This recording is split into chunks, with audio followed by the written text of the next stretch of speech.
akhirnya tuh di situ dilema karena ini udah mau habis ini sholat maghrib waktunya kan, udah mau isya. Aku ngeliat jam aja nih, anaknya juga di mana nggak tahu gitu, nunggu aja tuh. Yang nggak ketemu tuh cuma satu sana, tempe. Kalau tahu banyak, tempe saya nggak pernah ketemu. Kok bisa gitu? Saya nggak tahu. Sama olahannya. Nggak tahu. Tempe yang itu tuh saya nggak pernah ketemu.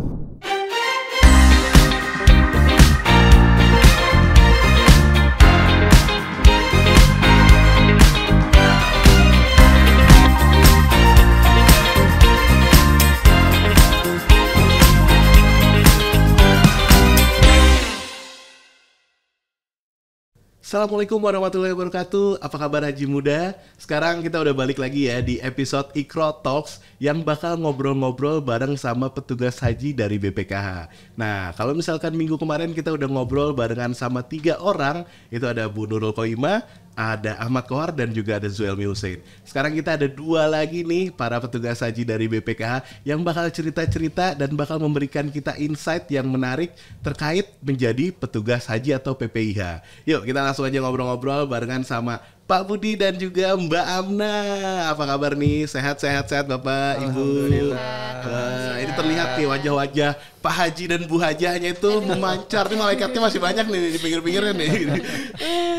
Gimana, sehat ya? Sehat. Jadi selama perjalanan di sana kurang lebih 60 hari, terus juga udah balik lagi ke Indonesia. Gimana rasanya? Tapi sebelumnya kita kenalan dulu nih. Siap. Yuk Pak Budi, monggo diperkenalkan dirinya, nama, terus juga di BPKH sebagai apa, dan juga pada saat menjadi PPIH sebagai apa, Pak? Oke, baik. Assalamualaikum warahmatullahi wabarakatuh. Waalaikumsalam. Alhamdulillah, Allahumma sholli ala Muhammad wa ala ali Muhammad.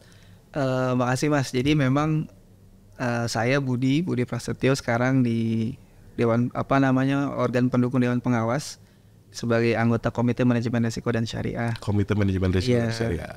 Jadi kalau di BPK udah hampir 5 tahun ya. Saya masuk 5 Desember 2018. Saya sampai ingat banget kan. Bulan saya sebulan berarti, Pak. Kemarin di di PPIH itu di petugas pelayanan ibadah haji, saya di sektor 9, kebetulan bareng sama Mbak Amna gitu ya. Itu kita kalau judulnya itu kita di petugas layanan lansia. Cuma memang ketika nanti di sana biasanya tergantung pimpinan apakah nanti kita bakal tetap di situ gitu ya atau dipindahkan ke misalkan unit yang lain kayak akomodasi, terus kemudian konsumsi atau dibutuhkan di manapun gitu ya, itu insya Allah siap. Kalau saya sendiri memang harus manut, nggak bisa enggak, karena memang sebelum berangkat kita juga dikasih tahu. Iya. Tapi sebelumnya Pak, Madinah atau Mekah? Saya di Mekah. Oh, Mekah. Saya di Mekah. Sektor 9 itu Sektor 9 di Mekah. Di Jarwal. Jadi di sana memang sebelum berangkat kita udah diwanti-wanti gitu ya. Jadi memang sudah dibuatkan line komennya gitu ya. Pokoknya kepemimpinannya di sana udah ada, insya Allah kita disuruh untuk ikuti. Dan alhamdulillah kita ikuti lah, karena memang itu kan jadi maslahat untuk kita. Betul. Sih. Jadi kalau apa aja yang di sana memang pernah tadi dibantu lansia, terus kemudian pernah jaga di terminal gitu ya. Jaga di terminal. Di beberapa tempat yang lain lah. Istilahnya kita ikut. Tapi beda sama Kampung Rambutan sama Senen, beda ya Pak ya terminalnya, Pak ya? Beda sih, lebih panas. Lebih panas. Lebih panas. Nah, kalau Mbak Amna gimana? Ayo perkenalkan diri dulu di BPK sebagai apa? Terus habis itu jadi petugas itu sebagai apa? Bismillahirrahmanirrahim. Assalamualaikum warahmatullahi wabarakatuh. Haji Muda. Perkenalkan, saya Amna Suresti, saya asisten manajer di divisi penempatan organ badan pelaksana di PPIH. Seperti yang Pak Budi sampaikan tadi, saya di layanan lansia. Layanan lansia juga. Itu di bulan Juni tuh layanan lansia, tapi di bulan Juli kebetulan sekretaris sektor itu pulang balik ke Indonesia karena ada tugas. Naik jabatan nih. Sehingga saya diamanahkan untuk menggantikan beliau selama sebulan. Kemarin kita udah nge-interview Bu Nurul, Mas Kohar sama Mas Zuelmi. Itu semuanya juga di lansia. Jadi dari BPKH semuanya emang mendapatkan tugas untuk membantu para lansia ya. Ya Pak ya? Betul. Nah, kalau misalkan kita ngobrolin balik lagi flashback ke awal-awal nih. Jadi waktu pertama kali kita tahu kalau misalkan akan berangkat. Itu apa rasanya? Oke. Kerja dulu kali ya. Boleh Pak Budi. Ini pasti senang ya, pasti senang insya Allah karena memang ada banyak poin. Yang pertama bahwa memang kan haji ini wajib. Betul. Seperti kita ketahui kan. Jadi kalau kita balik ke ayatnya walillahi 'alan nas hijjul baiti man istata'tu ilaihi sabila wa man kafara fa innallaha ghaniyun anil alamin. Jadi memang di situ kan bahwa wajib tuh kita berangkat haji. Allah sudah mewajibkan untuk kita pergi berhaji ke Baitullah gitu ya. Barang siapa yang mampu untuk melakukan perjalanan man istata'tu ilaihi sabila, dan kalau misalkan ada yang mengingkari itu gitu ya, bahwa sesungguhnya Allah tidak merasa rugi karena Allah lah yang memiliki alam semesta dan Allah paling kaya. Nah, kalau dari situ karena kita semua meyakini itu, ya kita merasa bahwa ada kesempatan untuk pergi menjadi petugas itu sebuah hal yang luar biasa ya. Yang pertama adalah kita bisa melakukan ibadah haji. Yang kedua adalah selain itu, jadi memang kita membantu kan. Apalagi disebutkan kita jadi petugasnya yang membantu orang yang melakukan ibadah haji gitu. Betul. Ibadah haji udah dapat pahala, apalagi orang yang membantu melakukan ibadah haji. Termasuk kemudian kalau saya ngambil persepsinya lebih luas, teman-teman di BPKH misalkan, ketika mereka mengelola dana haji gitu ya, terus kemudian itu bisa dipakai dan kemudian nilai manfaatnya digunakan untuk jamaah haji. Sebenarnya secara tidak langsung kita udah membantu jamaah haji. Jadi pahalanya 3 tadi Bapak. Insya Allah mudah-mudahan sebagai pengelola dananya menjadi petugas dan juga melaksanakan ibadahnya. Waduh, tamu Allah ya. Luar biasa, subhanallah. Jadi senang sih Mas. Jadi intinya senang karena poin-poin tadi. Jadi saya nggak bisa ngomong secara tekstualnya senangnya itu kayak gimana gitu ya. Tapi alhamdulillah itu kita syukuri yang pasti sih. Gitu Mas. Gitu. Mbak Amna, silakan. Gimana tuh? Pertama kali ketahuan kalau misalkan seorang Amna Suresti akhirnya menjadi calon petugas dulu ya, calon petugas haji waktu itu. Rasanya gimana waktu diumumin namanya nih? Awalnya sih pertama yang pasti seneng ya, bersyukur banget. Cuma tapi nyangka masih nggak nyangka gitu loh. Yang bener nih aku gitu kan. Surprise. ya yang pasti kaget iya, terus bersyukur, terus senang juga. Cuman ada worry juga karena kan punya 2 balita ya. Jadi kayak ada dilemanya sendiri sebenarnya. Meninggalkan selama Mbak Amna berapa hari? 60 hari. 60 hari. Pas 60 hari. 62 lah. 62 ya. Sama perjalanan. Jadi berarti pasti apalagi untuk seorang ibu punya balita, ya galau-galaunya tuh luar biasa tuh. Iya, dilema. Orang ninggalin anak, ninggalin suami juga kan. Berat juga. Terus jadi kompromi. Cuman enggak sih, ya kompromi, izin ke suami. Kebetulan suami juga suportif, dukung gitu kan, ngasih kepercayaan untuk berangkat. Ya udah alhamdulillah dapat ridho suami, dapat kesempatan ini untuk bisa berangkat. Alhamdulillah sih lancar semua juga di sana. Dan karena ini juga petugas haji dari BPKH, ini yang pertama kali ya dalam sejarah BPKH sudah berdiri dari tahun 2017 dan akhirnya di tahun 2023 ini mendapatkan kesempatan pegawai-pegawainya untuk turut langsung. Kalau selama ini kan kita kan nggak secara langsung ya Pak ya. Kita selama ini mengelola keuangannya, mengelola dananya, memberikan nilai manfaat, dan sekarang beberapa dari pegawai kita itu bisa langsung bertemu dengan jemaah-jemaah yang melaksanakan tugasnya ke Baitullah. Wah, ya dananya kita kelola. Iya, betul. Nah, saya mau nanya lagi ini buat Mbak Amna nih. Berarti setelah berangkat di sana akan udah expect nih 60 hari.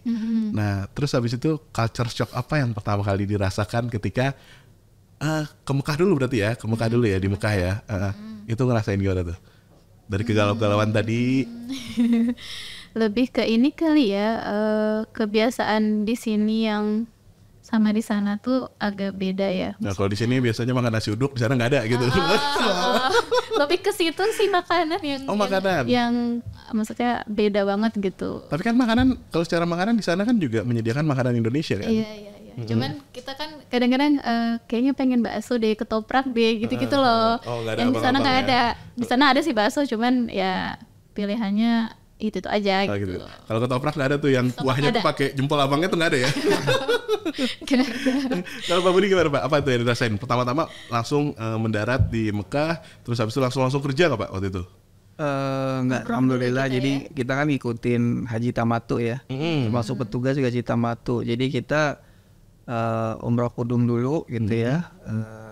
Lakuin tawaf sama sa'i, udah selesai. Boleh jelaskan Pak, tadi umroh kudum itu apa? Ya umroh kudum itu jadi kalau kita Haji Tamatu itu kan kita harus melakukan umroh dulu. Haji Tamatu tuh kalau nggak salah artinya kan bersenang-senang ya, haji bersenang-senang. Artinya dia itu antara umroh sampai haji itu ada jeda gitu. Antara jeda tadi itu kita bisa melakukan apapun. Istilahnya misalkan kita bisa pakai baju biasa gitu kan. Nah itu namanya Haji Tamatu. Nah kita datang di setupnya memang kita lakukan umroh kudum dulu. Setelah itu baru kita siap-siap untuk menyambut jamaah haji. Kalau ditanya culture shocknya apa, sebenarnya secara umum sih yang bikin shock itu ya lebih kepada waktu kerjanya juga di sana ya. Waktu kerjanya itu hampir bisa dibilang 24 jam. Benar. Mas Kohar kemarin bilang harus standby. Harus standby. Bahkan kan ada tuh kalau yang yang bilang kita tuh memang udah kayak TNI. Jadi memang PPIH itu harus ada di mana-mana. Kalau dibutuhkan pokoknya harus ada. Kalau orang nyari harus ada. Makanya kita dikasih rompi ini. Rompi ini sakti mas. Jadi begitu orang pakai rompi ini udah pasti datang. Mau kenal nggak kenal dia pasti datang. Karena dia pasti akan nanya kita. Iya, karena membutuhkan bantuan. Iya pasti. Nah berarti yang berbeda untuk haji tahun ini adalah jumlah dari lansianya yang cukup banyak. Bahkan dibikin divisi khusus untuk lansia. Yes. Nah berarti boleh dong diceritain waktu awal-awal mengalami kejadian seperti ini, bukan maksudnya kejadian, mengalami treatment untuk para lansia pasti kan berbeda ya dengan yang misalkan masih sehat, masih bisa beraktivitas sendiri, dan ini para petugas haji ini khusus untuk lansia. Nah itu treatmentnya gimana Pak? Dari awal mungkin dari mereka turun dari pesawat itu kan juga udah mengalami kesulitan pasti kan? Iya. Mungkin saya cerita gambaran ininya nanti Amna bisa tambahin juga. Jadi kalau kenapa ada lansia lebih banyak, karena kan memang komposisinya ya, komposisi lansia semakin banyak dan ke depan juga semakin banyak. Makanya mungkin dari Kementerian Agama melihat bahwa konsepnya adalah ramah lansia dan berkeadilan juga. Artinya yang lain-lain itu juga bisa berangkat. Nah untuk sekarang kenapa tidak ada, dulu setahu saya ya, walaupun saya belum pernah ikut haji, cuma setahu saya dulu ada namanya pendamping untuk lansia. Oke, ya betul. Jadi misalkan saya daftar gitu ya, saya sudah sepuh, saya punya anak saya baru 2 tahun 3 tahun, itu bisa dampingin, betul, bisa ditarik. Nah sekarang nggak ada kayak gitu. Nah itu juga mungkin salah satu alasan kenapa ada yang namanya pendamping lansia. Ada mungkin tapi nggak banyak Pak. Karena kemarin saya ketemu waktu kita lagi tugas ke embarkasi, itu ada anaknya yang ikut gitu. Tapi mungkin nggak banyak memang. Kalau itu kemungkinan besar bukan karena dia ditarik, tapi karena dia daftarnya bareng. Kemungkinan daftar bareng. Atau misalkan saya lihat itu dari misalkan embarkasinya JKG tapi dia dari Lampung. Masih muda mas, masih muda banget. Ya karena misalkan gantiin orang tuanya. Atau dia daftarnya dari dia SMA dia udah daftar misalnya, atau dia dari SMP jadi bisa bareng sama orang tuanya. Cuman pendamping itu memang udah nggak, setahu saya itu nggak ada tahun ini. Makanya ada yang namanya unit layanan petugas layanan lansia. Petugas layanan lansia namanya. Nah kalau ditanya terus gimana tuh misalkan mulai dari sampai gitu ya, mereka datang sampai hotel terus menjalankan ibadah, itu di setiap titik nanti disiapin mas. Di bandara ada yang namanya dakar bandara, nanti dia nyiapin, bantuin, terus kemudian nanti sampai ke misalkan gelombang 1 Madinah dulu, hotel di Madinah gitu ya, terus nanti baru standby. Dan itu ada di tiap sektor, kita nyebutnya tiap sektor. Satu sektor itu bisa jadi kalau di Mekah ya terdiri dari bisa 9 hotel, tapi kalau di Madinah saya nggak tahu berapa.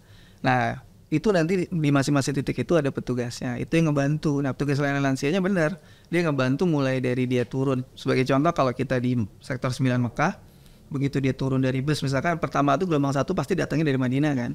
Nah itu kita bantu turun. Kalau memang benar-benar karena lelah ya, maksudnya naik bis itu dari Madinah itu bisa sekitar berapa jam? 7 jam bisa, 7 jam, 8 jam. Itu ibaratnya Jakarta Jogja lah. Ya, anggaplah Jakarta Jogja dengan jarak lebih jauh sebenarnya. Nah itu mereka kan kadang-kadang fisiknya nggak bagus gitu ya, kelelahan, nggak bisa turun. Nah itu harus ada yang bantu, misalkan digendong atau didorong kursi roda.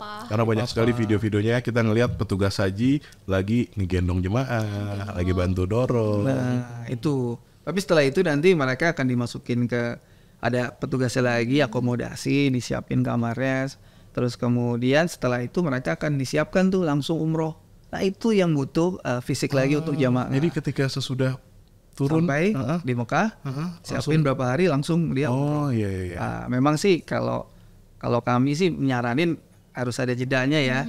Jadi jangan sampai misalkan jangan jam 7 sampai jam 7 malam, kasih waktu lah 4 jam istirahat. Memang mereka kan harus jaga jaga ihram. Tapi daripada dipaksakan, ada juga yang datangnya pagi terus langsung siangnya. Itu kan khawatir fisiknya kan terkuras, jadi nggak kuat. Kayak gitu-gitu. Nah, udah mereka selesai itu, nanti ada lagi yang bantu dari petugas juga, dari kloter juga atau dari sektor juga untuk membantu mereka di umroh gitu ya.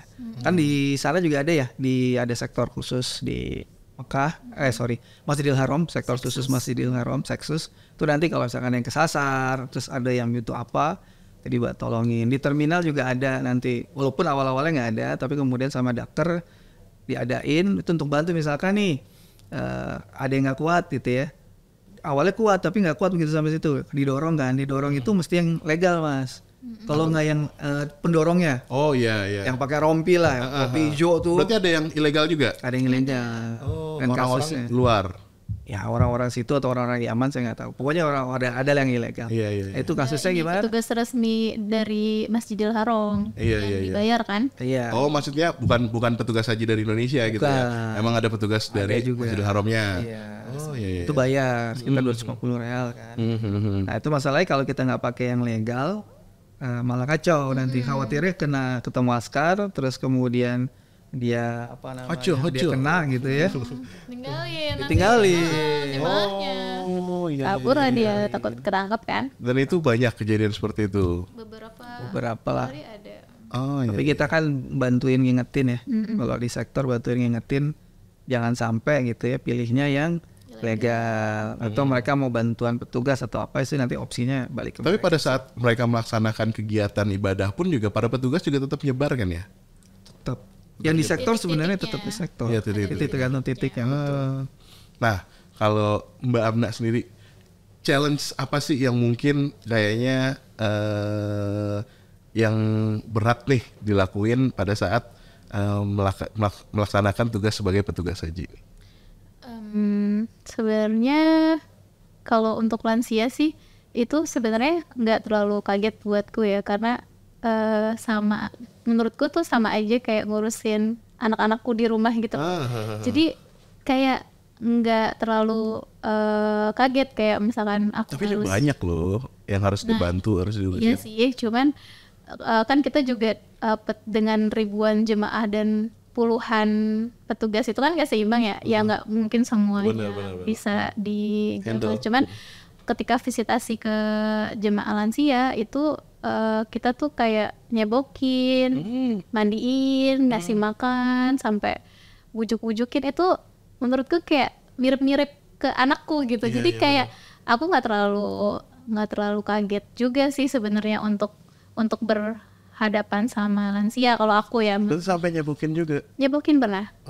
Nyebokin karena saat itu teman sekamar jemaah ini sudah kewalahan. Dia mengeluhkan dia 24 jam ini jagain ibu ini. Dia butuh juga hak dia untuk ibadah gitu. Iya, pasti adalah pasar seperti itu ya, manusiawi. Sehingga dia mencarilah pengaduan ke pos, kan ada pos jaga setiap hotel. Mereka mengeluhkan itu, ya udah akhirnya kita kayak bagi tugas visitasi. Kebetulan saya tiap siang ke situ untuk ngurusin ibu itu gitu. Jadi ngurusin hanya sebatas cuman supervising apa memang turun langsung? Turun langsung. Benar-benar ibu itu memang saat itu tuh dia diabetes dan hipertensi, jadi kayak keadaannya tuh lemas, yang nggak bisa ngapa-ngapain. Terus pakai pampers juga kan, harus diganti pampersnya, terus harus dicebokin, dimandiin, terus dituntun sholat, dikasih makan, sampai minum obat, sampai tidur. Sampai tidur, sampai kayak gitu. Oke. Paling luar biasa ya. Yang paling kaget itu pernah di Arafah. Jadi ketika di tenda itu semua orang pada wukuf kan, karena keadaan tenda itu penuh sesak sama jemaah, terus panas kan. Bener. Itu ada jemaah PDG berapa ya, saya lupa, dari Padang. Itu sesak napas. Nah, Karena kebetulan ramenya itu. kebetulan kita itu petugas itu stay-nya itu di apa namanya Pak? Tempat kesehatan, tenda kesehatan. Jadi kita stay di situ tuh. Datanglah tuh yang sesak napas itu kan. Itu udah bener-bener yang napas satu-satu gitu loh, yang bener-bener itu. Nah, terus petugas kesehatannya tuh mengira itu ada dokter jaga yang stay di situ, padahal itu hanya ada itu aja sih, apa namanya, Dokternya nggak di situ ya? dokternya nggak di situ, dokternya tuh per kloter itu. Nah, mereka tuh nyari oksigen saat itu. Nah, oksigen itu tuh sebenarnya ada, cuman dia mobile sama apa namanya, mobil kesehatan itu, jadi nggak di tenda. Nah, saat itu tuh harus kayak pikir cepat, ini gimana nih, nggak ada oksigen, tapi bapak ini nih butuh bantuan. Nah iya, terus yang buat asma itu apa sih namanya tuh, itu juga nggak ada kan, inhaler ya, apa sih? Ya, Itulah. Akhirnya aku mikir gimana ya, mikir cepat itu, ada handuk kecil nggak, apa namanya, sapu tangan handuk kecil. Akhirnya itu handuk aku basahin pakai air dingin, aku lipat tuh, terus aku suruh bapaknya pelan-pelan ngehirup, dan itu alhamdulillah itu ngebantu bapaknya, merinding, membantu bapaknya jadi napasnya lebih lega, lebih enak, nggak sesek lagi. Dia sampai yang aku tuh terharunya tuh sampai nah terima kasih, sampai ngedoain aku gitu loh, nah terima kasih sudah nolongin nyawa saya, sampai kayak gitu loh Bu. Yang aku yang sampai mau nangis gitu loh, bapaknya, maksudnya aku seberguna itu sama buat bapaknya gitu. Bapaknya tuh sampai yang gemeteran gitu loh, gemeteran, pegang tanganku, terima kasih nah gitu. Padahal aku cuman modal itu juga, aku nggak tahu tuh kepikiran anduk diairin gitu buat ditaruh di mulut. Itu kan dulu pernah tahu tuh pas mendaki gunung tuh, itu kan misalnya itu kan sesek kayak gitu ya, itu spontan aja, ternyata itu mau ngebantu itu, dan tiba-tiba spontan keinget gitu ya. Itu tuh yang ini sih yang nggak aku lupain gitu, maksudnya ya Allah, aku di Arafah di mana orang-orang lagi wukuf berdoa, aku bisa nolongin nyawa orang gitu. Itu haru banget sih saat itu. Wah, luar biasa ya Haji Muda ya, kita bisa mendapatkan insight, cerita yang juga sangat positif dari ya petugas-petugas ini gitu. Karena jujur pertama-tama mungkin saya ngelihat gitu, kalau misalkan kita dapat report gitu kan, namanya petugas haji itu, saya nggak nyangka itu sampai sedalam itu. Bahkan tadi Amna bilang sampai nyebokin, terus habis itu sampai melakukan hal-hal yang sifatnya itu sangat-sangat pribadi lah, di ranah pribadi, ranah privat ya. Nah, tapi ternyata memang yang dilakukan itu sampai sebegitunya ya. Dan itu semua petugas haji mungkin merasakan feel yang sama seperti itu. Iya, mungkin beda-beda juga ya pengalamannya. Bapak Budi gimana Pak kemarin melakukan hal-hal yang dekat dengan para jemaah, hal-hal yang hal positif lah. Iya, jadi sebenarnya banyak ya yang seperti Amna cerita. Jadi memang pengalaman kita dengan jamaah tuh jatuh, tetapi yang setengah badan nggak bisa gerak. Oh, langsung stroke. Kita bingung kan, terus kemudian kita panggil orang, kita cari ambulan. Nah di situ langsung ketahuan memang dia stroke.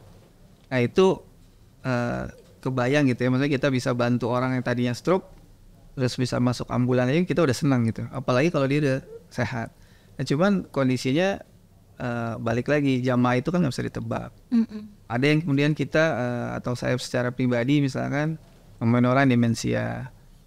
Gimana Pak? Orang yang demensia itu kan agak susah ya, itu kan ya, kayak misalkan pernah di depan hotel kita tuh yang ada, saya nggak tahu ya, dia dari Sulawesi Tengah ya kalau nggak salah. Jadi busnya tuh sampai berhenti di depan hotel gitu ya.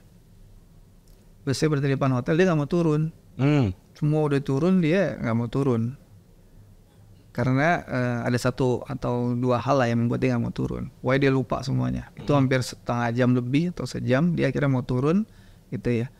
Nah Nah, dia bisa tuh. Itu kita bantuin nyakinin aja udah seneng. Atau pas saya lagi di terminal, Dimensia juga. Saya sampai ingat embarkasinya itu KJT. KJT itu Kertajati. Dia orang Subang. Dia duduk kayak di situ. Nggak mau kemana-mana gitu kan. Karena saking panasnya kan kita bilang, Pak jangan di sini. Kalau Bapak di sini, nanti Bapak bisa dehidrasi, kena heat stroke, gitu ya. Bahkan mencoba dengan bahasa Sunda sekalipun gitu ya, saya coba gitu kasih tahu. Setelah setengah jam baru tuh dia mau pergi dari situ. Dan itu kita anterin langsung ke hotel. Cuman melihat kondisi kayak gitu, udah sampai hotel, kalau orang yang demensia tuh kayak ngerasa nggak ada apa-apa gitu. Iya. Jadi kalau mungkin kita expect dia bilang makasih, itu nggak bakal ada. Yang ada dia jadi tambah bingung nih di mana. Cuman alhamdulillah, maksudnya dari hal kayak gitu kita senang. Atau misalkan ada orang yang kesasar ya. Kalau saya kasih contoh di Syekh Amir. Dulu saya di terminal Syekh Amir. Di terminal Syekh Amir ke Masjidil Haram ke pelataran itu sekitar 900-an meter, hampir 1 kilo lah. Itu orang banyak yang lupa jalan pulang. Karena ada 3 terminal di dekat Haram. Satu Syekh Amir gitu ya. Satu lagi itu namanya Bab Ali. Bab Ali itu arah ke Makhbaz Jin. Terus ada satu lagi namanya Ajiat. Ajiat ini ke arah Misfalah. Ini sektor 10-11 kalau nggak salah. Nah, mereka tuh kadang-kadang yang dari sektor yang turunnya di Ajiat gitu ya, itu ikut orang, yang penting orang Indonesia gitu ya, diikutin sampai terminal Syekh Amir. Padahal itu jauhnya minta ampun. Nanti mereka lupa tuh, mereka nggak bisa balik. Nah, kalau mereka udah sepuh gitu ya, sampai duduk-duduk di situ, kira kita anterin. Atau dari terminal mana kita anterin. Nah, itu kalau kondisi kayak gitu aja kita udah seneng gitu ya. Kita udah bisa bantu, walaupun mungkin signifikan nggak signifikan kita nggak tahu. Ada yang selesai pulang umroh, kebetulan PDG itu didorong, yang udah kalau pipisnya tuh udah nggak pakai diapers, yang di kantong itulah, di kantong gitu kita bantuin sampai hotel. Alhamdulillah walaupun pas Jumatan ternyata anaknya nggak ada, anaknya lagi Jumatan.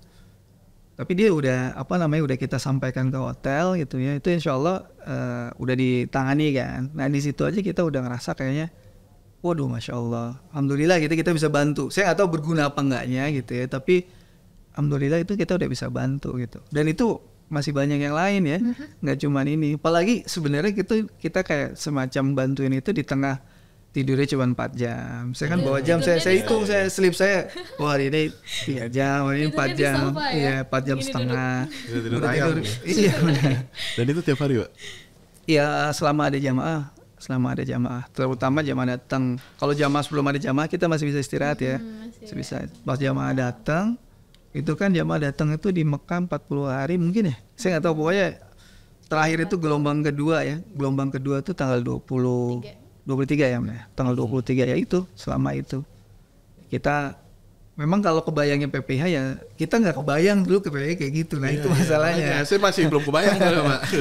Nah Pak, cuman kita dari tadi udah ngebahas para jemaah. Kalau misalkan dari para petugas haji sendiri, itu skill apa sih yang mungkin harus dimilikin Pak? Karena tadi tugasnya itu nggak main-main ini, nggak bercanda, nggak sembarangan orang menurut saya. Mungkin kalau misalkan saya dengar cerita gini disuruh berangkat gitu dengan lot seperti itu, saya masih mikir-mikir nih, mesti banyak preparation gitu loh Pak. Betul. Nah ini kan sudah menjalani nih Pak Budi dan juga Mbak Amna. Nah, skill apa sih yang harus dimilikin? Skill ya, coba nanti Amna nambahin juga.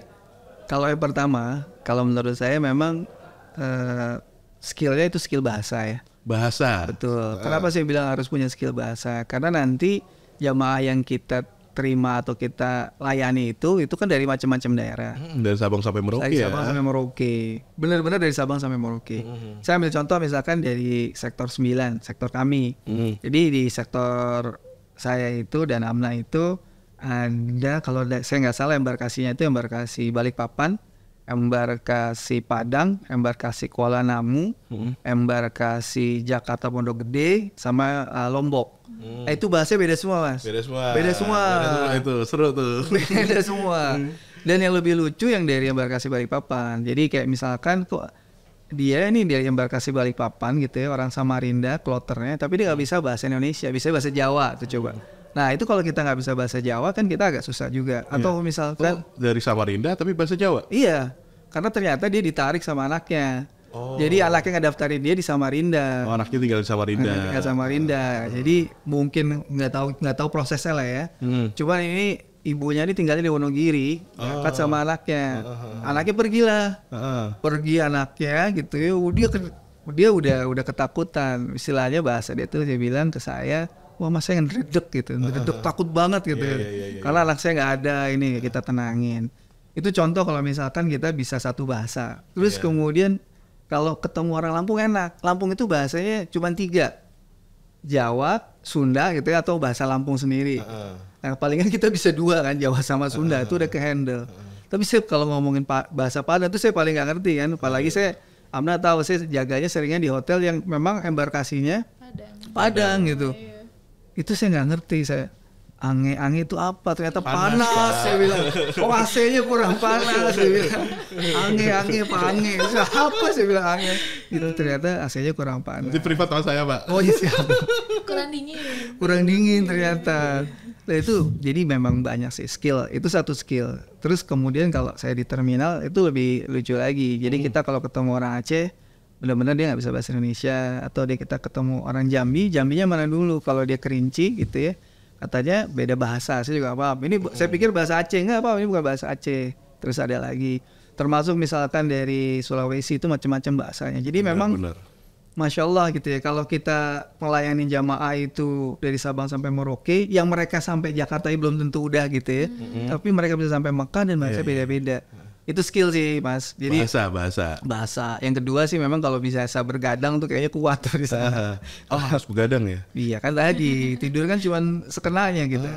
Jadi kalau kopi mesti kenceng tuh. Kopi kenceng banget.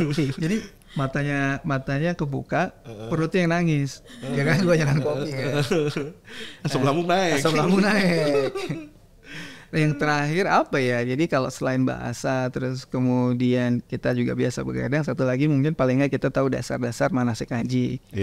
Karena memang mereka tuh kan walaupun di sana ada namanya kombat, bimbat itu. Jadi konsultan ibadah, pembimbing ibadah, terus di masing-masing kloter juga ada.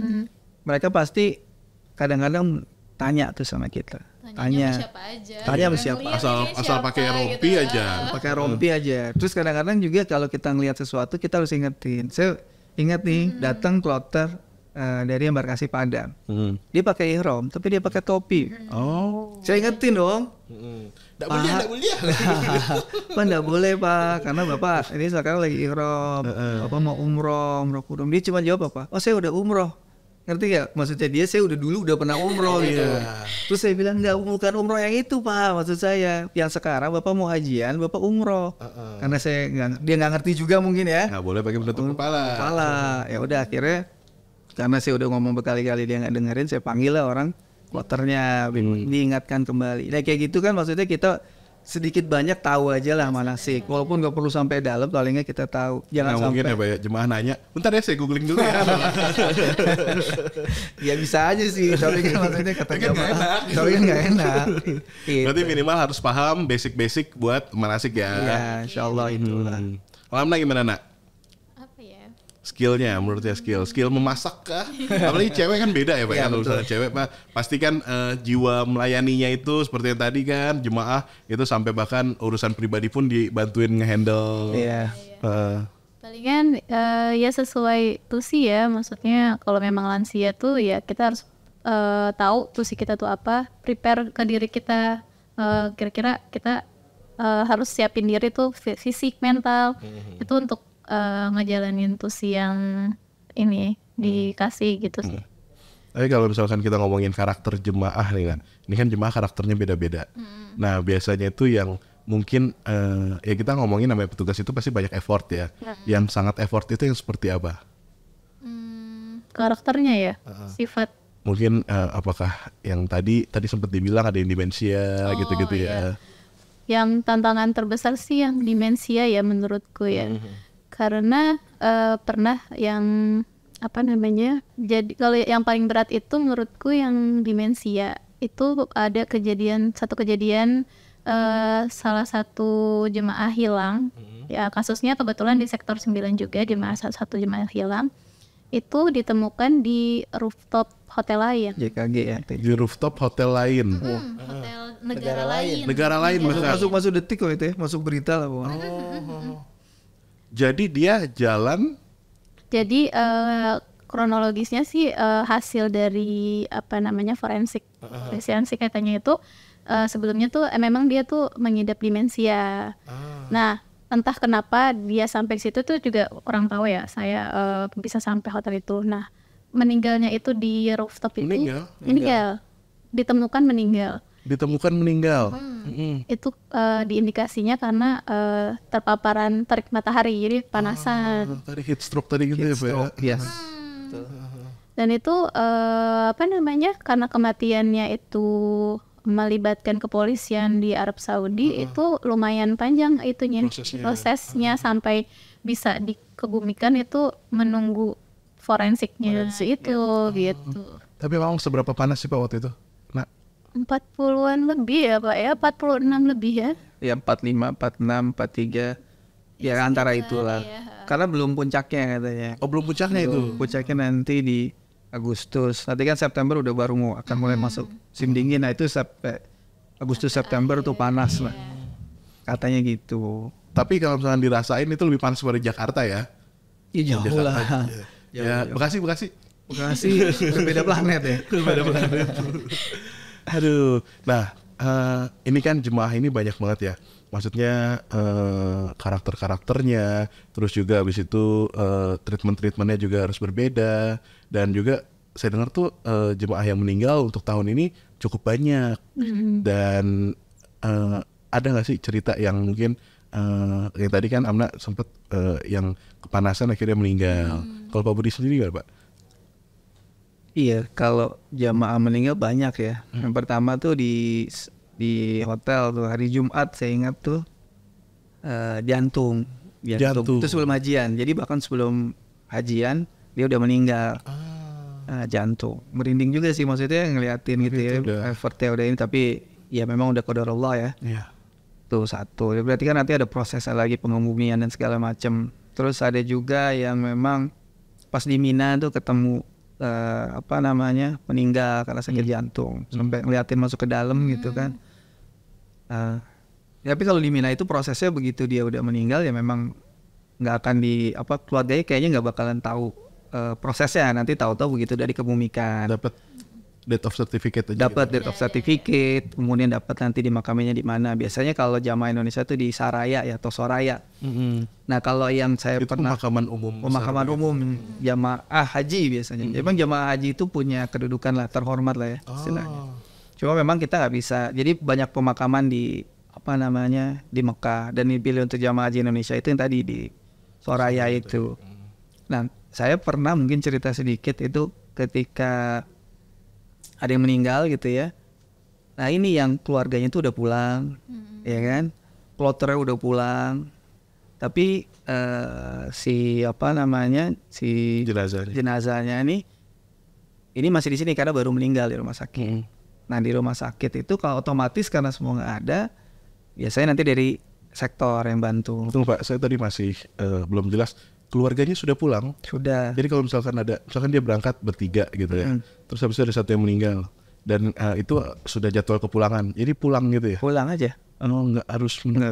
Jadi kalau ada yang sakit gitu ya, atau dia harus pulang, ditinggal. Atau dia masih dirawat, ditinggal. Dia meninggal, ya mungkin dibawa kan. Itu ditinggal bukan atas kemauan sendiri pasti kan? Jelas. Bukan atas kemampuan, bukan atas kemauan keluarga juga. Betul. Tapi memang kondisinya seperti itu. Mungkin SOP-nya seperti itu ya. Dan memang jadi tidak memberatkan. Nah itu dia ditinggal sendirian. Anaknya sudah pulang mungkin ya. Pokoknya keluarga sudah pulang, kloter nggak ada. Ya kita harus ambil dari rumah sakit. Ambil dari rumah sakit. Kemudian kita bawa ke maksalah, pemandian. Itu biasanya kalau di Saudi itu ada maksalah atau pemandian untuk jenazah. Itu yang kalau kita masuk wanginya minta ampun. Masya Allah. Udah nanti setelah itu disiapkan untuk disolatkan di Masjidil Haram. Disolatkan di Masjidil Haram. Dulu tuh saya ingat sama temen itu berangkatnya ngambilnya habis zuhur ya. Kita expect bisa cepat dimandikan, kemudian ada asar bisa sholat Masjidil Haram. Ternyata enggak. Ba'da asar baru selesai pemandian. Tunggu Pak, ini Pak Budi dan temen yang ngurusin semuanya? Iya, jadi memang kita bantu ngurusin dalam artian bahwa sebenarnya prosesnya udah ada, Mas. Jadi jamaah haji itu begitu nanti meninggal, kita nanti sudah tinggal ngikutin prosesnya aja. Nanti dibawa, dampingin gitu loh. Dampingin, yang ngurusin tetap daripada pemandian, terus dari ada rumah sakit. Maktab biasanya. Dari maktab itu yang bantu secara administratif semuanya. Kita cuma ngedampingin aja. Ngedampingin karena itu di sektornya Pak Budi gitu. Iya, karena memang itu jamaah Indonesia gitu. Oh iya. Kalau jamaah negara lain kan kita nggak mungkin dampingin. Udah itu proses disolatkan di haram, baru kemudian dimakamkan. Sebenarnya apa ya? Saya nggak tahu ya. Cuman mungkin perspektif spiritual saya aja. Kalau udah meninggal di sana kan kayaknya disolatin di Masjidil Haram gitu ya. Betul. Jadi pertama kali saya lihat juga ternyata imamnya tuh begitu selesai sholat maghrib, sholat fardu, pindah dia. Pindah gitu ya, begitu dibilang akan ada sholat jenazah kan, biasanya gitu kan. Selalu kan, itu dia pindah tuh imamnya. Pindah menghampiri jenazah. Misalkan jenazah ada 10, ada 20 di depannya imam. Selesai itu baru kemudian langsung buru-buru tuh set dibawa ke pemakaman. Nah yang lucu pas waktu kami pemakaman itu, ada yang lucunya juga ya Pak? Lucu, kalau buat saya lucu. Lucunya dalam konteks bukan lucu ini ya. Lucunya adalah hebat gitu. Itu orang yang nungguin di pemakaman itu ya, itu ratusan orang Mas. Itu nggak ada yang kenal, itu bukan siapa-siapa gitu ya. Mereka cuma nyari pahala setahu saya ya. Karena mereka habis dari sana, dari ambulan diturunin, terus mereka sholatin lagi di jalanan gitu ya. Terus setelah sholatin mereka bareng-bareng angkat itu, berebut itu ngangkatnya, sampai kepada liangnya pun itu mereka berebut untuk ngebawa, karena mereka cari itu ya. Masya Allah itu saya bilang. Di Indonesia kadang-kadang nggak semua tempat, kadang-kadang kan kita susah nih, yang mau nguburin aja, ini dia aja gitu kan. Iya betul. Kalau ini Masya Allah gitu, sampai berebutan. Saya juga kaget tuh, lu bisa begini ya, Masya Allah saya bilang. Sampai segitu dahsyatnya itu mereka. Dan masuk ke liang. Di liangnya memang beda, kalau di kita tanahnya masuk ke dalam. Kalau mereka ditaruh, terus ditutup, kan itu udah kayak cocoran itu ditutup, terus tanahnya nutupin cocoran tadi. Jadi di bawah nggak ada tanah.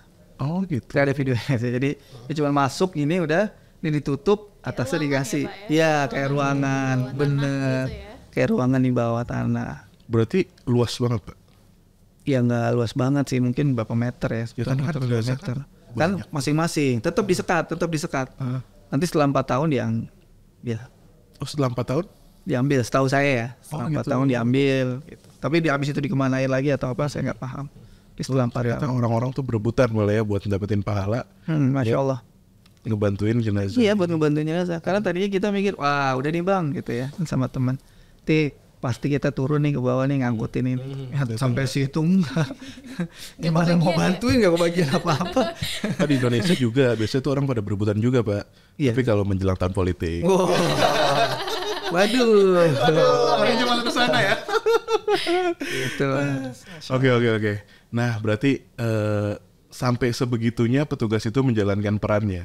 Tapi kita balik lagi nih ke diri para petugas sendiri. Tetap ini adalah manusia biasa, tetap orang yang punya keluarga, tetap pasti ada rasa-rasa kangen dengan Indonesia, dengan makanan, apalagi dengan keluarga. Nah, kalau Mbak Amna sendiri tuh, gimana caranya selama 60 hari itu jauh dari anak-anak? Bahkan karena saya juga follow Instagram dan juga berteman juga dengan Mbak Amna tuh kan ngeliat tuh aktivitasnya. Biasanya tuh main sama anak-anak Pak. Iya. Main sama anak-anaknya, anaknya masih 2, cewek cowok gitu kan. Nah, kok sampai 60 hari jauh itu gimana cara mengobati rindunya? Ya komunikasinya tuh salah satu-satunya komunikasi itu video call. Video call tapi beda 4 jam. Iya, itu yang jadi tantangan terbesar ya untuk nyesuaiin waktu sama anak. Untuk video call tuh susah banget, apalagi dengan tugas kita yang gak ada jamnya gitu loh. Dan luangnya kita tuh kalau bisa tuh kita ngecek kebetulan di rumah tuh ada CCTV kan. Ya ngobatin rindunya tuh ya lihat CCTV kalau sekiranya lowong gitu, anak-anak masih bangun gitu, masih main. Baru tuh aku buru-buru video call gitu kan, walaupun cuman sebentar. Itu tuh cuman 2 minggu, 2 minggu. Setelah itu anakku nggak mau di video call. Cuman teriak-teriak, nangis, tantrum. Bilang gini si kakak, Mama gak usah video call aku. Mama pulang aja, gak usah video call. Nambah. Tapi dia sendiri juga belum bisa tahu gitu ya kalau misalkan harus 60 hari gitu. Taunya ini udah kelamaan nih ditinggal nih, udah kangen nih. 4 hari 3 hari kan kalau perjalanan dinas ke ini kan lama gitu. Itu berasa buat mereka kan. Jadi itu pas 2 minggu tuh si kakak itu 2 minggu sampai terakhir dia nggak mau di video call. Jadi aku video call sama adiknya. Adiknya masih mau. Masih mama sehat-sehat, kita masih yang nguatin kita lah di sana kan. Kalau kakak berarti umur 4 tahun sekarang 4 tahun. Kalau adiknya 2 mau jalan 3. Oh mau jalan 3. Oke. Kalau suami gimana? Suami alhamdulillah sih support. Jadi setiap buat ngobatin rindu aku sama anak-anak tuh dia biasanya ngirim video foto video gitu ya, aktivitas. Gitu, iya, laporan anak lagi ini nih gitu. Itu sih. Kalau itu dari seorang ibu, Pak. Kalau seorang bapak gimana, Bapak? Nggak usah ngasih aja nih cuek aja. Enggak lah ya. Soalnya kemarin kohar gitu, Pak, katanya, Pak. Sampai kita harus video callin istrinya supaya inget kalau itu istrinya. Pak Budi gimana? Bapak anak 3. Bapak anak 3. Jadi memang anak 3, cuman yang paling berat itu yang kecil. Dia kan dia belum sekolah. Usia berapa, Pak? 3 tahun 7 bulan ya sekarang. Dan kalau di sini memang tidurnya sama saya. Jadi kalau ditanya anak kaya anak bunda, dia nggak pernah mau dibilang anak bunda, maunya anak kaya. Pokoknya sampai cewek cowok? Oh cowok, anak kaya gitu kan. Nah itu yang susah. Pokoknya intinya sih begitu saya bilang sama dia terakhir tuh, insya Allah nanti seminggu lagi ya pulang. Nah, itu baru tuh dia senang banget. Gitu ya, saya sampai seakan-akan terkejut gitu kayak kelihatannya gitu. Dia senang banget. Itu kalender tuh udah dibuletin tiap hari. sama kayak umumnya lah kita orang tua ya. Mungkin anak juga kan kangen sama kita. Mungkin kalau Amna modelnya gitu. Kalau anak saya masih bisa ngobrol gitu ya. Karena kan ada ibunya. Ibunya masih ini. Coba memang begitu tahu ayahnya bakal pulang lah itu dia lebih seneng lah. Video call tiap hari juga? Alhamdulillah kita usahain tiap hari. Kita usahain tiap. Kalau video call tiap hari gitu, kalau kan di luar hotel sinyalnya atau paketnya? Di dalam hotel juga nggak bisa, Mas. Kan pakai wifi. Wifi kan kalau di Saudi kita kalau pakai provider sana atau wifi sana kan nggak bisa video call pakai WhatsApp. Oh nggak bisa ya? Nggak bisa. Apa nama aplikasinya? Itu. Oh harus pakai IMO itu. Sedangkan saya nggak mau tuh install itu. Kenapa?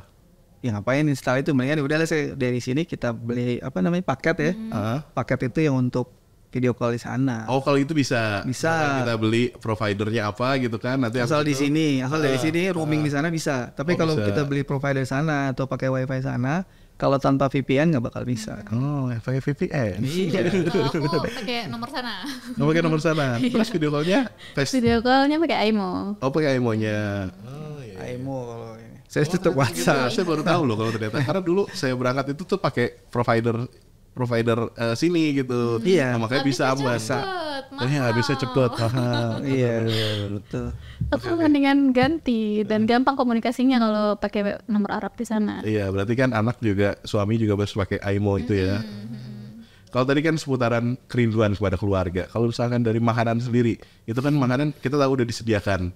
Tapi pasti juga yang namanya petugas tiap hari juga pasti bosan. Bahkan jemaah pun juga kan kadang jajan-jajan. Apa sih yang menarik di sana gitu kalau misalkan makanan yang mengobati kerinduan gitu? Bakso afung.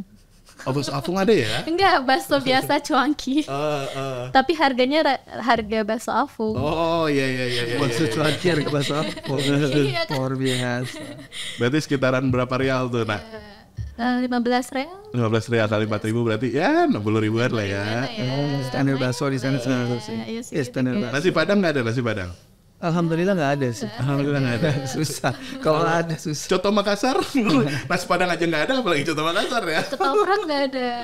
Tahu berontak. Cuman di sana itu Mas, kalau pagi ya, ada subuh itu pas jamaah haji masih banyak ya. itu banyak orang Indonesia, Bu. Mungkin rata-rata orang Madura itu jual bubur, somsom, jual bakwan, jual bakso, jual makanan-makanan yang coba tesnya Indonesia. Dicobain tesnya Indonesia. Cuman kalau saya pribadi yang nggak ketemu itu cuma satu sana, tempe. Kalau tahu banyak, tempe saya nggak pernah ketemu. Kok bisa gitu? Saya nggak tahu. Sama olahannya. Nggak tahu. Tempe yang itu tuh saya nggak pernah ketemu. Berarti kalau gitu jemaah pun juga jajan tuh aman ya, Pak ya? Insya Allah. Karena kan mendapatkan living cost. Itu iya. Itu berarti tahun ini tuh 1.000 ya, 1.000 rial ya? Saya nggak paham. Cuman kan ya pasti tahun ini bentuknya rupiah. Ya, tahun ini bentuknya rupiah. Bentuknya rupiah dan alhamdulillahnya di sono mereka terima Jokowi, jadi terima uang rupiah tuh. Jokowi, Syahrini. Jokowi 100.000 tuh. Iya, itu rame tuh, viral di mana-mana tuh. Nah, itu mereka oke selama rupiah, mereka tetap terima. Jadi jamaah tuh nggak kesulitan. Berarti buat hal-hal yang kayak begitu nggak harus nukerin dulu atau mungkin ngambil ATM itu nggak harus. Jadi kalau misalnya mau punya cash bisa pakai itu ya? Bisa. Tapi saya pernah lagi di terminal terus bisa nganterin orang, dia mau ngambil ATM. Mau ngambil uang di ATM. Ngambil uang di ATM betul, Pak. Salah, ambil ATM berarti kita harus salah. Apalagi mau udah ngambil ATM, ATM-nya non tunai lagi.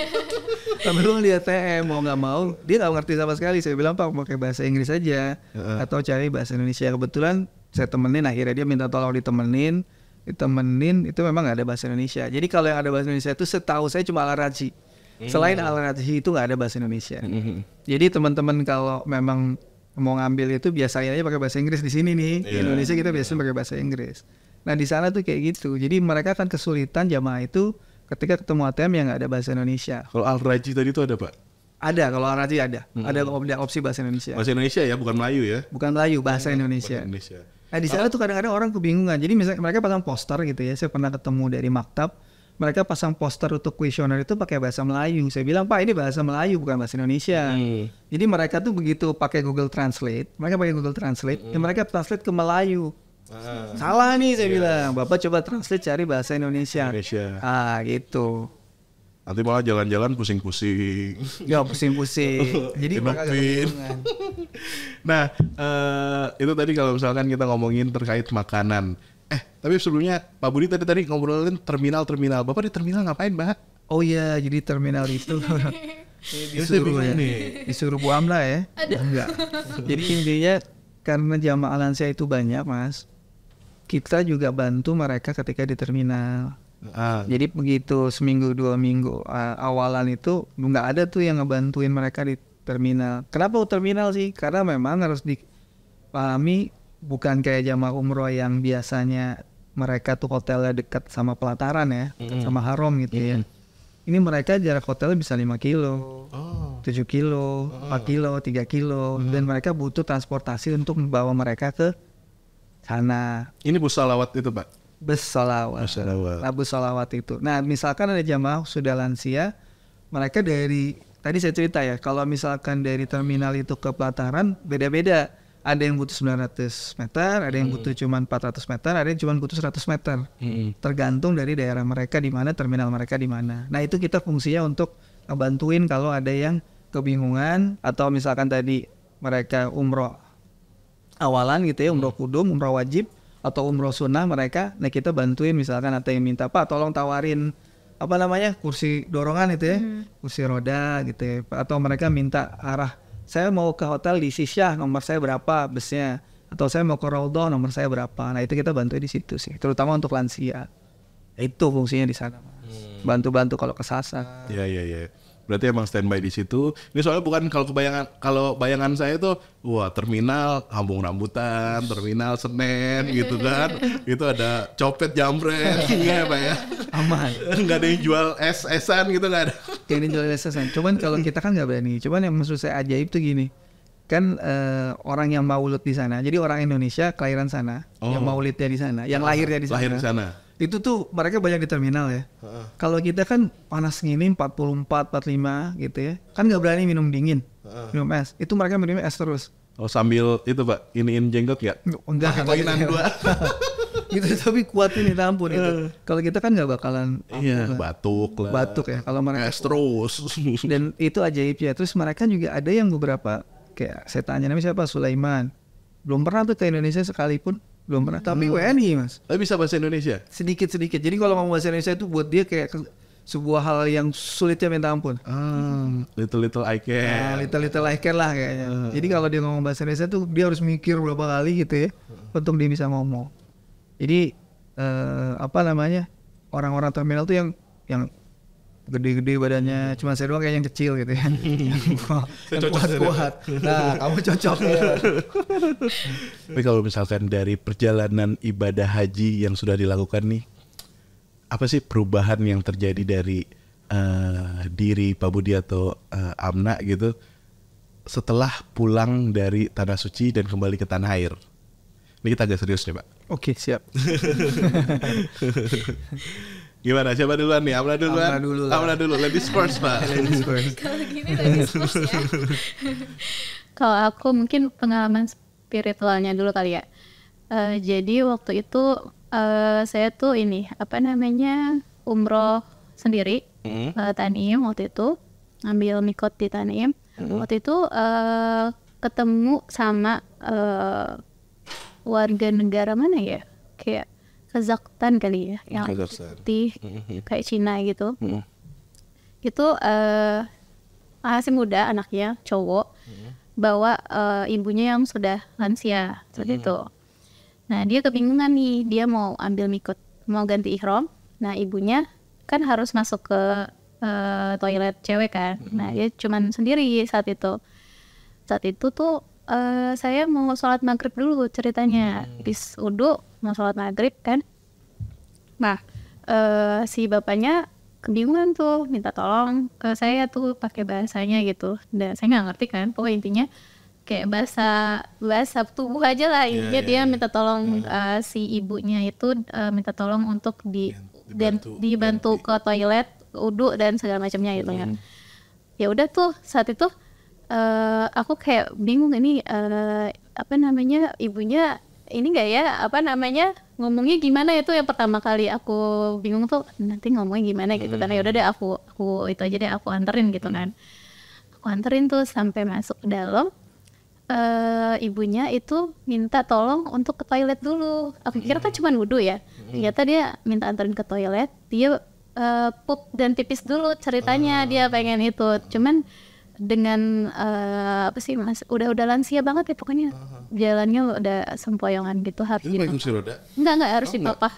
Cuman emang sempoyongan gitu kan. Nah saat itu si ibunya tuh nggak bisa bebersih gitu loh, ya harus dibersihin gitu kan. Nah, harus butuh bantuan. Iya, gitu pokoknya butuh bantuan gitu kan. Udah tuh aku dari pipis, pup itu, terus wudu sampai selesai. Itu tuh aku ini kan aku tuntun gitu, aku dampingin gitu kan. Nah di situ tuh aku ngerasa itu belum ada kedatangan. Belum ada kedatangan saat itu. Masih persiapan kedatangan jemaah itu. Karena kan di situ agak lowong waktunya ya kan. Jadi aku waktu itu coba umroh gitu kan. Nah, terus di situ tuh aku kayak tiba-tiba tuh merasa, oh, ini kayaknya aku lagi di gladi resik sama Allah nih. Bisa nggak ya kamu tuh ke jemaah ke lansia, bisa nggak ya kamu tuh gimana sih ke lansia tuh ini nggak kira-kira gimana gitu, kayak lagi dipuji gitu, kayak dipuji gitu, warming up ya. Iya kayaknya tuh lagi gladi resik lah kayaknya gitu kan. Terus saat itu udah selesai wudu, terus dicebokin segala macam, bersih lah, udah siap umroh itu, sampai aku beresin rambut segala macam biar aku keluar itu baju-bajunya, keluarlah tuh dari tempat wudu itu kan. Saat itu tuh yang saya bingungin, ini anaknya di mana, nggak datang itu, nunggu ada kali setengah jam lebih, 45 setengah jam nunggu di luar Tanim itu kan. Kebanyakan jarang orang Indonesia ya, karena belum ada kedatangan dan itu kebanyakan penjual pedagang-pedagang Arab gitu di sana. kebetulan saya juga nggak bisa bahasa Arab kan. Saya bingung nih gimana ini, ibunya juga ngomong terus tapi dia pakai bahasanya dia, pakai bahasa Cina gitu kan. Aku nggak ngerti ya aku senyum-senyum aja tuh, dia ngomong kayaknya dia lagi cerita atau nasehatin aku atau apa ya. Aku senyum-senyum aja kan. Nggak bahasa Padang tapi ya. Itu akhirnya tuh di situ dilema karena ini udah mau habis ini sholat maghrib waktunya kan, udah mau isya. Aku ngeliat jam aja nih, anaknya juga di mana nggak tahu gitu, nunggu aja tuh.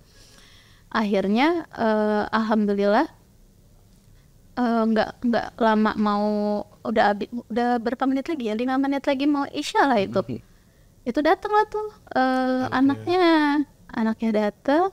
Ya udah di situ kayak apa namanya, ngerasa itu yang aku bilang, kayak aku tuh kayak lagi diuji di awal gitu loh. Ini bisa nggak ya kamu saya amanahin untuk apa namanya jadi petugas haji di lansia, ini aku kasih dulu nih.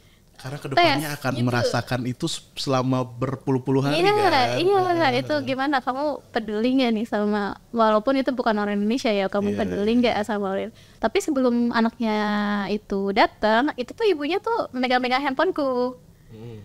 Aku kira ini ya kenapa, mau nelfon atau apa gitu kan. Ternyata dia mau foto bareng sama aku, selfie. Akhirnya selfie lah aku sama ibu itu. Biar saling mengenang kali ya. Kayaknya sih gitu. Ya tuker-tukeran Instagram.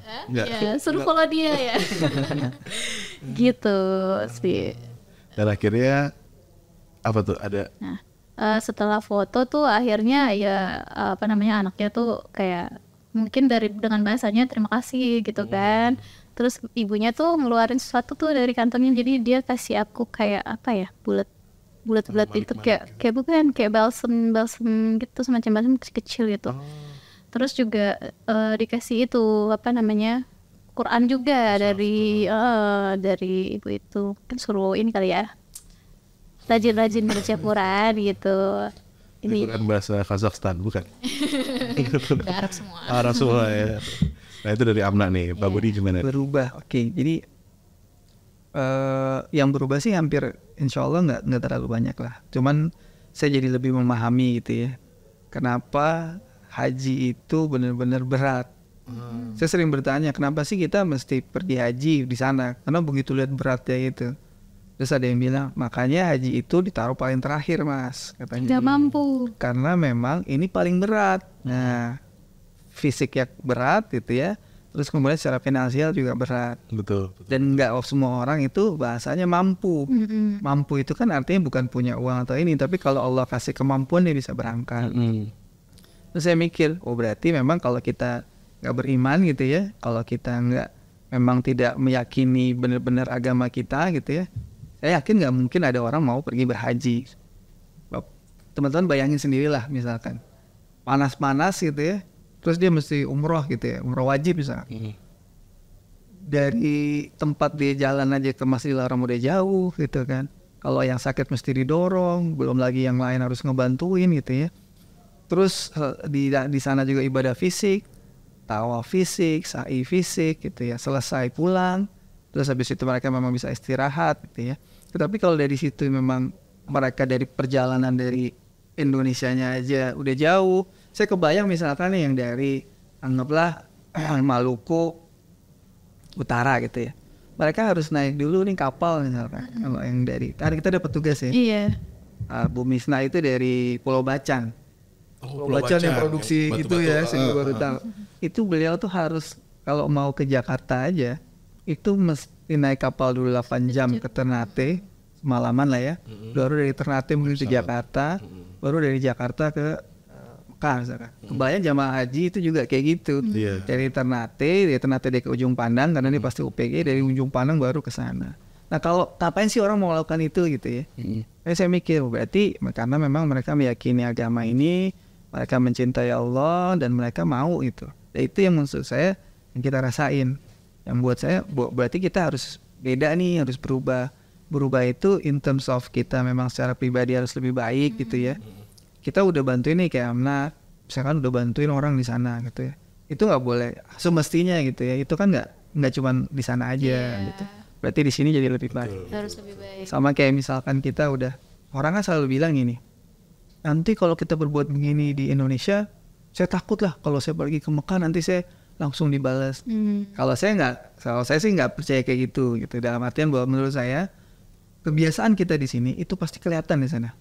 Pasti kelihatan. Ya sekarang bayangin kalau misalkan kita biasa berbuat apa gitu ya. Iya. Nongkrong-nongkrong aja kerjanya. Itu pasti jamaah haji yang kerjain nongkrong-nongkrong. Saya yakin di Indonesia kerja cuma nongkrong-nongkrong. Serius. Bisa ada yang misalkan dia sering bolak-balik ke Masjidil Haram gitu kan. Karena memang dia udah terbiasa melakukan itu gitu. Atau udah balik ke masjid. Atau dia terbiasa untuk tadarus. Dia memang sudah di Indonesianya sudah terbiasa melakukan itu. Jadi kalau logika saya bilang, ya memang akan kelihatan di sana kita seperti apa. Pasti gitu ya. Di sini di Indonesia juga sifat kita seperti itu. Makanya kalau kita mau tarik secara spiritual apa sih yang kita dapetin, ya memang kita secara pribadi harus berubah. Kita udah tahu gitu ya. Kita udah lihat beratnya orang-orang, beratnya calon jamaah haji untuk menjadi haji gitu ya. Terus beratnya kita misalkan di sana gitu ya. Sayang juga kalau kita udah hajian, terus kemudian kita masih kayak gitu-gitu aja. Benar. Walaupun susah. Makanya saya kadang mikir, mending hajian itu kalau udah, mohon maaf ya, kalau misalkan saya udah mau meninggal nih, berapa tahun lagi misalkan, wallahu alam kita nggak tahu, biar kita bisa maintain bahwa kita selalu di puncak gitu. Selalu dalam kondisi bahwa kita imannya masih bagus lah gitu. Maunya kayak gitu, tapi kan wallahu alam. Jadi itu yang bisa kita tarik. Jadi buat teman-teman sebenarnya, haji itu kalau bisa memang kita daftar dari sekarang. Betul. Antriannya panjang, 5,3 juta terakhir. Betul, sekarang 5,3 juta. Tapi balik lagi bahwa kemudian antrian panjang, semuanya itu Allah yang atur. Kalau memang Allah tarik kita untuk berangkat duluan, itu undangannya dari Allah. Nggak ada satupun kemudian orang yang kemudian bisa gitu ya, bisa ngatur itu. Jadi jangan berkecil hati, wah saya nggak mau daftar karena saya masih lama gitu ya.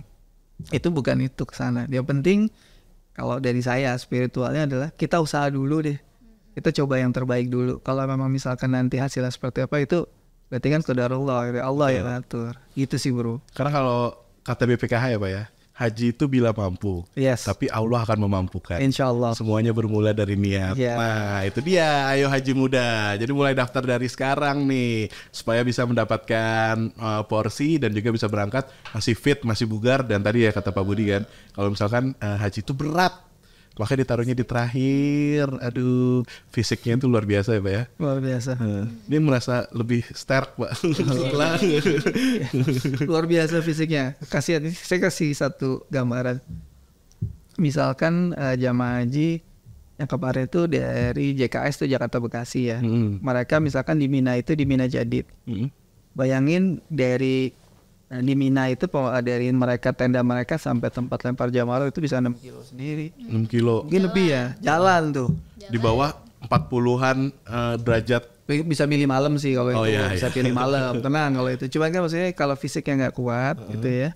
Kan kasihan diri sendiri dan kasihan yang lain. Kalau tadi Amna cerita misalkan yang lain pun udah merasa, waduh jangan saya deh yang bantu ngurusin gitu kan. Udah give up ya. Udah give up. Karena mereka juga ke situ kan mau fokus ibadah. Misalkan ada yang bilang kayak gitu. Nah kalau kita fisiknya masih kuat, masih bagus gitu ya, insya Allah sih Allah berikan kemampuan. Tapi umur bukan masalah. Ada yang umurnya 80-90 tahun saya ketemu tuh masih bugar gitu. Tapi ada yang, mohon maaf, memang itu qadarullah. Ada yang usia 40 meninggal, ada. Benar. Jadi jangan khawatir misalkan, wah saya bakal panjang banget, itu Allah yang memudahkan lah insya Allah. Tapi kalau misalnya tipsnya gitu memang harus kalau bisa, iyalah. Fisik bro, fisik. Beneran fisik udah. Kita aja yang masih muda aja berasa ya Pak ya. Berasa. Pinggang udah pegel-pegel. Famus dah. Waduh jangan cerita deh. Udah berat. Nah, Pak Budi sama Amna, kita di sini punya ini kuis, bukan kuis sih sebenarnya. Cuman kalau misalkan kita kasih lihat gambar ini, langsung coba kasih satu kalimat yang ada di top of mind kepalanya, dan mungkin dari pengalaman atau ceritanya waktu menjadi petugas. Yuk, gambar pertama. Ka'bah nih. Ayo, Pak Budi apa? Saya dulu ya. Kalau saya gambar pertama Ka'bah pengen datang lagi. Pengen tawaf lagi. Jelas. Jadi jemaah atau jadi petugas? So, bisa jadi jemaah. Jadi jemaah. Amda apa? Aku pengen kesana bareng ibuku. Oh, luar biasa. Nah ini, Udah. untuk Masjid Nabawi. Masya Allah. Apa nak? Amna duluan.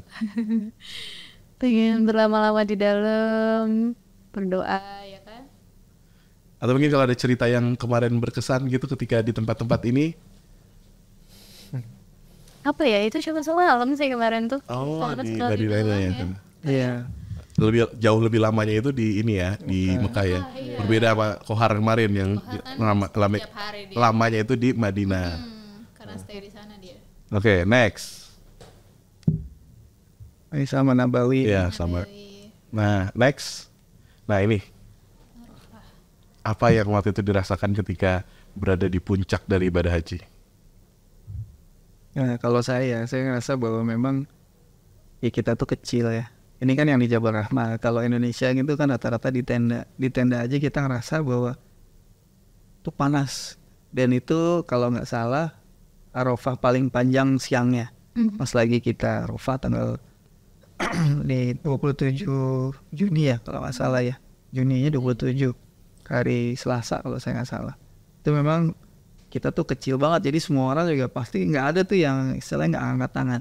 Semua berharap, semua meminta apa doanya apa kan kita nggak tahu ya. Tapi semua itu mempunyai harapan, mempunyai keinginan supaya Allah mudahkan, supaya Allah kabulkan. Nah, itu yang saya lihat sih. Jadi memang dahsyat. Ya, Pak, ya. Mudah-mudahan dijabah. Dan ini sekali dalam setahun. Sama apa Budi yang dilihat di sana tuh semua orang tuh ngangkat tangan semua di sana tuh. Benar-benar yang memohon doa lah ya di sana. Karena ini kan bukan view setahun sekali atau mungkin bahkan seumur hidup sekali bisa jadi ya kalau misalnya kita masih diberikan umur yang panjang gitu. Nah, melihat orang seramai itu di satu tempat, karena kalau misalkan saya pernah baca di titik itulah titik teramai di dunia. Itu apa nak feel-nya itu ngerasain? Kebetulan pas Arafah itu aku cuman punya waktu sebentar sih, karena bener-bener di Arafah itu ya itu yang ada yang sakit, aku harus lebih berperan sebagai petugasnya juga ya. Iya. Untuk berdoa itu aku waktu itu nyari tempat di deket pohon-pohon itu. Ya udah duduk di situ. Ya ini kayak menyendiri ya, itu berdoa sepuas-puasnya di situ. Karena waktunya juga harus di-manage sedemikian rupa. Iya, karena aku di situ bukan sebagai jemaah, di situ tuh aku sadar diri aku tuh petugas. Di saat Arafah itu juga banyak yang jemaah-jemaah yang ke toilet, terus dia nyasar, itu banyak yang nyasar. Yang harus dibantu, dan aku sadar diri aku nggak bisa duduk doang di sini, maksudnya wukuf, bener-bener wukuf gitu. Kayak cerita tadi juga kan pasti yang sesek. Yang sesek ya kan, lagi di tenda. Saya awalnya di tenda saya coba di situ wukuf. Ada yang datang, ya udah bantu gitu. Sebisa mungkin itu. Cuman terakhir mau menjelang maghrib itu baru ada waktu itu. Saat itu sih yang benar-benar bersyukur, mohon ampun segala macam ditumpahin di waktu-waktu yang dikasih kesempatan sama Allah nih, ayo berdoa saat itu gitu. Oke, next. Alhamdulillah. Ayo coba duluan. Nuggetnya sih enak. Oh, Pak Budi. Apa? Ingat Amna ya, baik. Baik, ingat itu apa namanya, bawangnya aja sih kalau saya. Kalau tes ayamnya sih mungkin selera ya. Cuman kalau yang saus bawangnya itu kan menurut saya gitu, itu paling enak dia punya. Nggak ada yang lain. Oke, Auna apa enggak? Ya itu nuggetnya enak. Nuggetnya enak. Mantep itu. Dan susah nyari di Indonesia ya. Iya. Ada Pak, tapi Albaik itu ada di Indonesia, tapi namanya Albaik, K-nya itu diganti Q. Gimana? Nggak tahu, saya lupa di jalan, saya lagi ngeliatin, kok beda ya? Rasanya beda dong. Rasanya beda. Next, kalau melihat jemaah lansia, sekarang apa tuh yang ada di kepala Pak Budi, boleh Pak? Iya, kalau lihat gambar ini memang kita biasa disuruh dan kita biasa lakukan. Artinya kita kan memang mencoba melayani, walaupun pelayanan kita pasti nggak maksimal. Jadi memuliakan lansia, kemudian mencoba melayani dengan optimal mungkin. Ya ini ya memang, wah ini kalau kita lihat ini balik lagi ke memori kita kemarin di sana sih. Itu aja sih. Experience-nya luar biasa ya Pak ya. Ya Masya Allah. Amna gimana nak? Kalau aku mudah-mudahan lansia-lansia yang sudah alhamdulillah kembali ke tanah air itu jadi haji yang mabrur. Amin. Mudah-mudahan yang lansia-lansia yang memang qadarullah meninggal di sana mudah-mudahan diberi tempat yang terindah di sisi Allah. Insya Allah. Kita doain semuanya mabrur ya. Ya cuma lansia, tapi semuanya insya Allah. Semuanya termasuk juga bapak-bapak dan ibu-ibu para petugas haji nih yang sudah luar biasa sekali menjadi perpanjangan tangan dari keluarga-keluarga yang ditinggalkan di tanah air dan membantu para lansia, membantu para jemaah untuk memberikan pelayanan yang terbaik. Kalau dari saya sendiri, saya sih kagum sih. Saya kagum jujur dari kemarin kita cerita dari Kohar, dari Zuhelmi, dari Bu Nurul, dari Amna, dari Pak Budi. Itu kayaknya itu mendapatkan experience yang nggak semua orang itu bisa mendapatkan. Karena feel seperti itu di mana empati kita diuji, emosi kita juga menjadi harus lebih terkontrol gitu ya. Karena kan ya berada di sebuah tempat yang semua orang itu berlomba-lomba untuk ke sana. Oke, terima kasih banyak buat Pak Budi, buat Amna yang udah sharing-sharing. Semoga ini bisa menjadi hal yang memotivasi buat teman-teman haji muda. Oke, cukup sekian pertemuan kita. Sampai jumpa di Iqra Talks episode-episode selanjutnya. Assalamualaikum warahmatullahi wabarakatuh. Waalaikumsalam warahmatullahi wabarakatuh.